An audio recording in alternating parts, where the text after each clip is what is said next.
There are no alarms before the collapse. Life doesn't extend a polite invitation when it decides to rearrange everything you've built. It doesn't care about your timing, your comfort, or your readiness. It strikes like lightning in a clear sky, fast, merciless, and without apology. Most people, when hit, crack open. They reach for sympathy, they cry out for stability. But those who are destined to become forces of nature do not beg for mercy, they don't run. They harden. They become the fire instead of fearing it. If your goal is to walk through life untouched by its chaos, you can't afford to react like the rest. When your life turns to ash, that's when your real identity steps forward. This path isn't for those wrapped in comfort. It's for those who've tasted betrayal, who've been discarded like they were expendable, who've watched everything slip through their fingers. That's where transformation begins, not in the safety of routine, but in the ruins of certainty. When the foundation crumbles, the illusion shatters, and the spotlight turns inward. You meet the version of yourself that doesn't rely on applause, that doesn't beg for stability, that doesn't collapse under pressure. If your mindset lacks discipline, you'll be consumed by the very storm you were supposed to command. But if your mind is razor sharp, if you've trained your spirit to be still in chaos, then you evolve. Pain, contrary to popular belief, isn't the enemy. It's the forge. It doesn't just hurt, it reveals. It draws a line between the easily broken and the unshakable. The world doesn't bend for your feelings. It bends for your force. So when the lights go out and you're standing alone in the darkness, don't flail, don't scream. Be still. Look inside. Study the terrain of your thoughts. Understand the origins of your fears. Locate the fault lines in your emotional structure, and then cut them off. This isn't about turning outward for reassurance. It's about diving so deep into yourself that you return with steel in your spine and fire in your eyes. The moment your psychology is no longer shaped by pressure, you become immune to manipulation. That's real freedom. That's the beginning of real power. You weren't born to be palatable. You weren't created to keep the peace at your own expense. You were made to be the quiet disruption in every room you enter. The presence that unsettles not by yelling, but by existing. If something inside you just snapped, if you feel that shift from victim to architect, declare it. Engrave it into your subconscious. Let the words become code. Pain is my fuel. Now build from there. Weak people chase distractions. Strong people crave structure. When most are wounded, they crave numbing agents, constant scrolling, endless talking, manufactured highs. They want to bury the discomfort beneath digital noise and cheap dopamine. But here's the brutal truth. Ease is the enemy of evolution, and society is rigged to keep you addicted to ease. The longer you're sedated, the less dangerous you are. If you want to become formidable, you must reprogram your brain to respond to hardship with control instead of chaos. Authority begins within. It starts with your reactions. You've been conditioned to avoid discomfort. You soothe your wounds with instant gratification, dodging the real war playing out behind your eyes. But mastery doesn't come from pleasure. It comes from psychological command. While others escape, you engage. While they distract themselves, you dissect the silence. While they beg for reassurance, you prepare your next move in silence. That's not apathy. That's precision. Emotional detachment isn't numbness, it's strategy. You'll be misunderstood when you stop playing the emotional games. Your silence will rattle people. Your refusal to overreact will confuse them. But that's not your concern. Your mission is to make your mind serve you, not the world. You cannot achieve that by remaining soft, by flinching when your own thoughts haunt you. You have to look them in the eye and refuse to blink. This is the breaking point for most. but not for you. You're crossing the threshold. You're becoming something calculated. If you're truly ready to elevate beyond feelings, beyond weakness, beyond the pursuit of comfort, then engrave this line inside you. My self-control is my retribution. That's your mantra now. Whisper less. Deliver more. You were never weak because the world broke you. That's the lie they tell you. You fell because you handed your authority over to feelings, to emotional hijacks. And the moment you did, you lost control, you became reactive, you became visible prey. But pain is universal. What varies is how it's interpreted. And here's the Machiavellian truth. The one who decides what pain means has already won. This planet may fracture your body, but if it severs your mental focus, then you were never meant to lead in the first place. The myth that emotional expression is power must be shattered. Expressing every feeling doesn't make you authentic. It makes you predictable. It makes you easy to read, easy to trigger, easy to use. The world is watching. Your enemies are watching. And if your reactions are routine, you've already been conquered. They know which buttons to push. They know how to make you spiral. They know what words to whisper to make you need them again. Every time you perform the same reaction, you tell them you're still caged. So what's the escape? Emotional training. You don't erase emotion. You discipline it. You can feel rage and stay calm. You can feel heartbreak and still execute. You can burn internally and yet walk like ice. You let yourself grieve in private and strike in public. You speak less, but every word is a bullet. You don't trade energy with people who haven't earned access to your time. That's sacred currency. Love is a seductive trap, and while the world screams that love is all you need, they forget love softens your vision. Fear, on the other hand, sharpens theirs. Fear makes people walk differently around you. They weigh their words. They think twice. They never know where they stand. And that keeps you ahead. Love invites vulnerability. Fear demands strategy. You're not here to be adored. You're here to become a presence so precise, they don't know whether to worship you or stay away. When life hurls fire at you again, and it will, you won't tremble. You won't fold. You'll turn toward it like a predator that's seen it all before. Because you've been shattered, but you learned how to rebuild with stone. If you're prepared to eliminate the chaos of emotion and replace it with surgical mental control, then say it aloud. Not with your mouth, with your movement. Etch this into your bones. I feel nothing. I act with clarity. Most people never transcend their origin stories. They accept the script given to them. They wear their scars as identity badges, as if suffering earns them status. But influence isn't built through sympathy. It's forged in warfare. Rewrite your myth. Destroy every tale that says you were a victim. Abandon every version that implies you're owed anything. You aren't owed rescue, but you are offered an opportunity, power if you're fierce enough to seize it. Your damage doesn't define you. It wasn't destiny, it was a trial. It was the invitation to become untouchable. You don't owe the world a story about how you fell. You owe the world a demonstration of what rose from the ashes. People will try to drag you back into that broken chapter. Let them try. Just make sure the person they're reaching for no longer exists. That's how you seize the pen and author your own legend. Your reputation isn't what they say, it's what you project. Walk in silence like a loaded weapon. Speak only when the impact is undeniable. When doubted, don't defend, dominate. When challenged, don't react, outmaneuver. When pain returns, don't collapse, calculate. The world respects a strategist, a person who's tasted suffering and turned it into structure.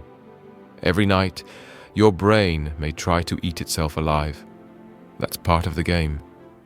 But in those moments of mental warfare, you have two paths: descend into weakness or ascend into sovereignty. Don't crave hope, construct command.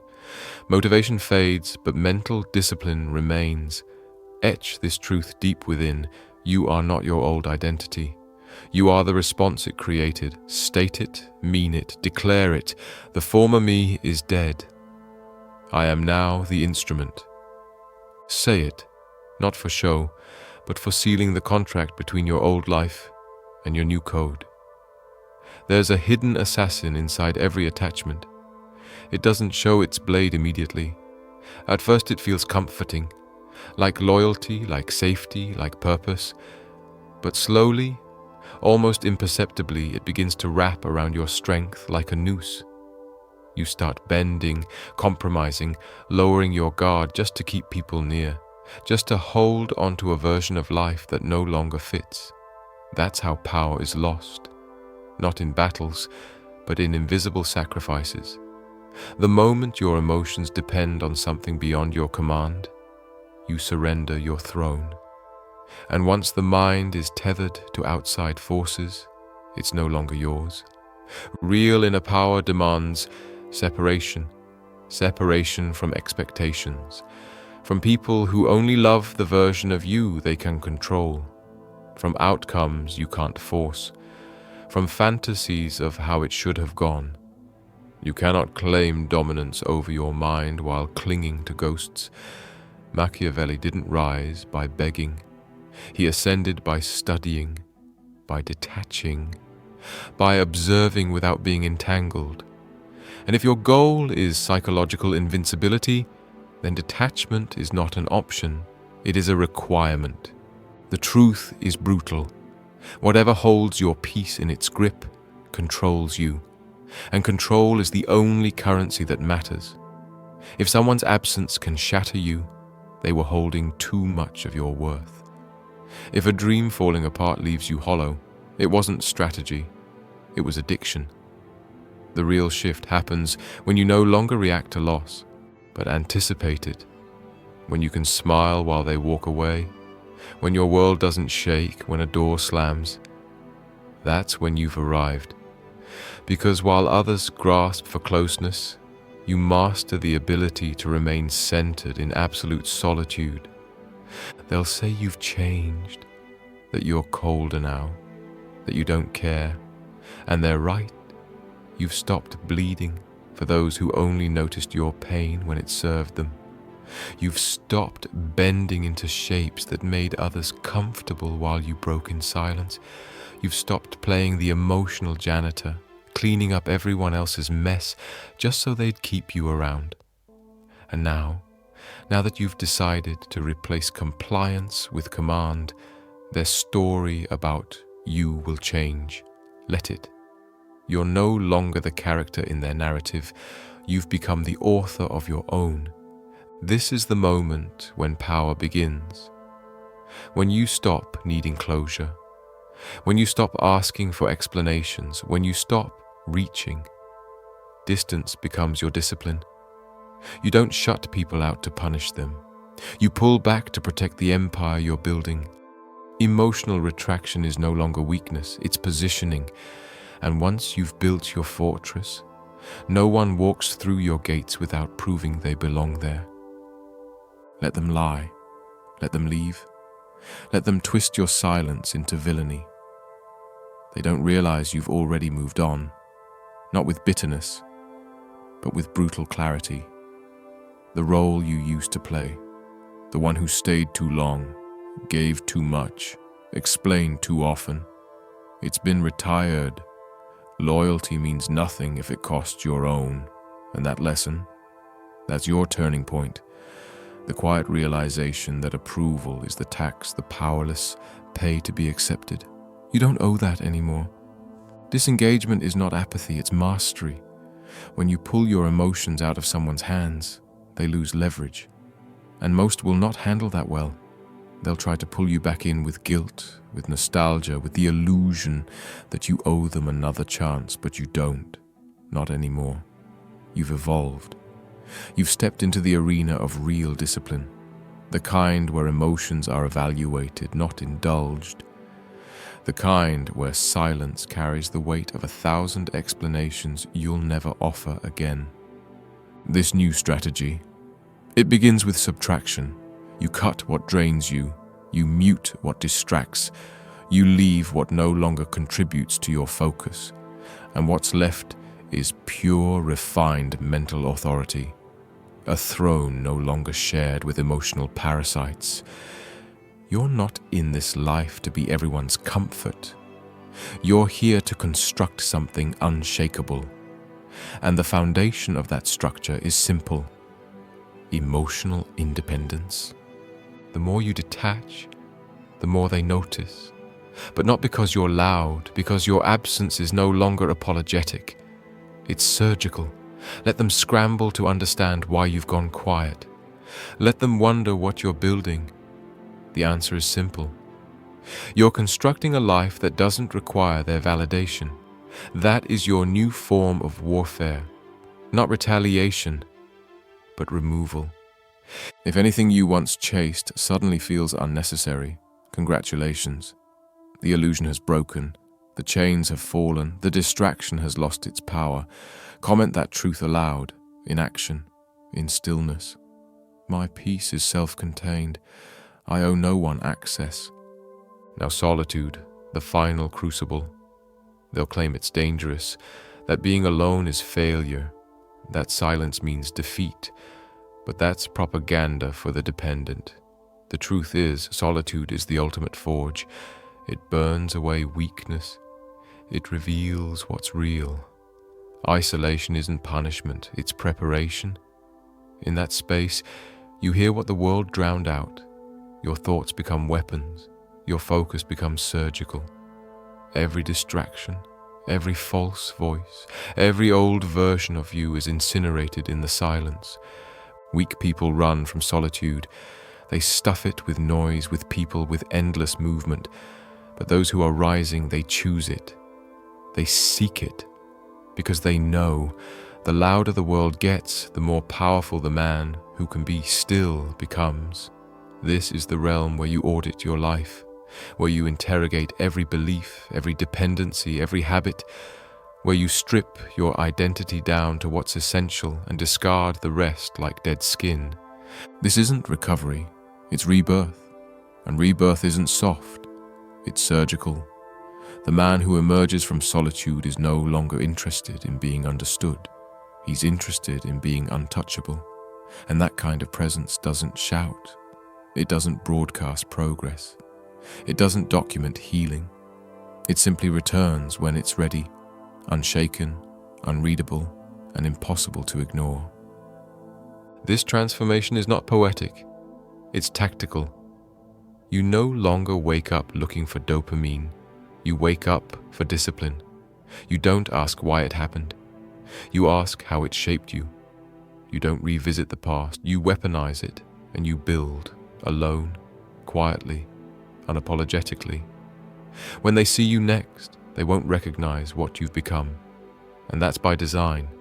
When you return from isolation, you either crawl back weaker, begging for reconnection, or you step back into the world as a storm no one can predict. They won't get explanations. They'll feel the shift. You won't defend your distance. You'll embody the silence. And when you reappear, you won't come with open hands. You'll return with calculated fire. Because now, loneliness isn't your wound, it's your weapon. And then comes the most dangerous shift of all, when pain no longer disables you but refines you. Pain isn't a punishment, it's the final exam. Not everyone passes. Most feel it and collapse, but the few, they feel it and study it, they dissect it. They ask the real question, what did this reveal about me? Every sting is intelligence, every betrayal is data, every failure is feedback. This is the mind of a tactician. You don't just survive the injury. You map out where you left yourself exposed. You don't just absorb the lesson, you build armor where your trust used to be. You stop seeing pain as the enemy. You start wielding it like a scalpel. That's not trauma. That's strategic awareness. You stop asking, why did they hurt me? And start asking, why did I allow them near the unguarded parts? This is war. And in war, pain is reconnaissance. It tells you what you missed, who you misjudged, where your softness created an entry point.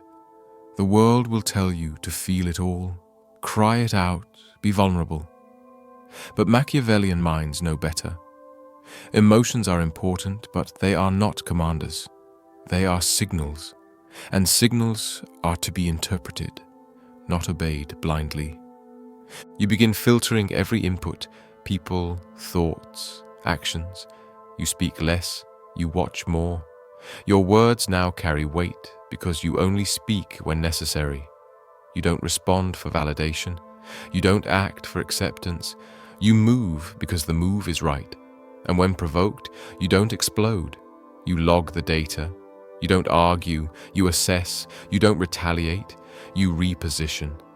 That's how quiet dominance is built. Strategy replaces reaction. Stillness replaces desperation. Presence replaces noise. You're no longer interested in shouting over crowds. You're building in silence what others won't understand until it's undeniable. You're no longer playing defense. You've become the architect of offense, anticipating every move, seeing every angle. Not because you're paranoid, but because you've suffered and survived. And that suffering wasn't wasted. It trained you. They told you to be expressive. You've learned to be exact. They taught you to be vulnerable. You've chosen to be unreadable. You're not healed. You're refined. You're not soft.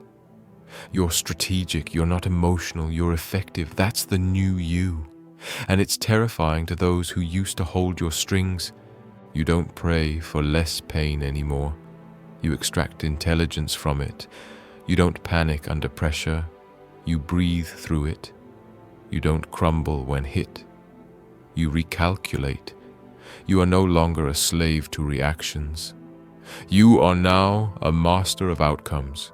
You are the man who doesn't flinch. That's the essence of psychological warfare. When your silence makes others nervous. When your presence shifts a room. When you no longer raise your voice because your stillness says more than rage ever could. When they expect you to break and you rise. When they try to bait you and you vanish. You used to bleed for validation. Now you walk away without a word. You used to over-explain. Now you let your results speak. You used to crave being seen. Now your absence stings louder than your presence ever did. That's real influence, not granted by others, but forged in silence. You've crossed a threshold. The man you are now doesn't flinch, doesn't chase, doesn't ask. He moves, calculated, cold, quiet. He understands the power of staying unreadable, of making others adjust to his energy instead of molding himself to theirs. You are now that man. Let that final message burn into your consciousness. I no longer respond. I reposition. I do not chase attention. I remove it. I do not seek control. I already own it. My silence is my crown. My presence is my blade. And now that you've arrived, no one, not pain, not people, not pressure, can break you again, because they never saw it coming. But you planned it all. End